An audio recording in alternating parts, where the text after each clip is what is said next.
going to start with alignment. So just have your feet hip distance apart.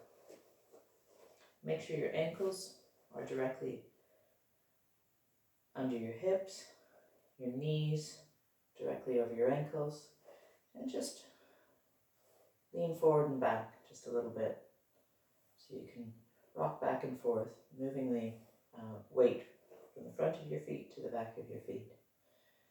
And then have your hips just resting lightly on top of your knees, your bottom not sticking out, your hips not going too far forward.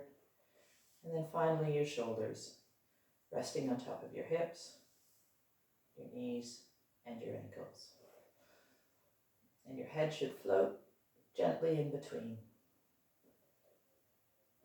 I want you to put your hands so that you can feel your fingertips just on the edge of your hips. And I know it's not PC at the moment, but just bring your fingers in a bit and cough. So you can do this whether you're sick or not. And you should feel those muscles just inside. You want to think of your pelvic floor muscles. And we're going to start by just doing a pelvic tilt. So you want to roll those your hips back. So again, if you can see it from the side, you're just pushing your bottom back.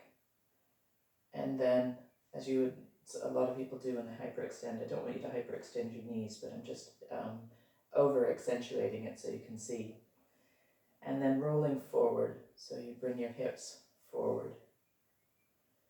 And then back to the center, and then extend the bottom back, and then rolling forward, back to the center, and rolling back. And again, with Pilates, most of the time we try to move on the out breath. So if we tilt on the out breath, and then come back on the in breath, and tilt back on the out breath, and come to the center on the in breath. One last time, tilt, and back to the center, and tilt back, and back to the center again. Great, okay. Now we're just going to do some head tilts and see how that goes.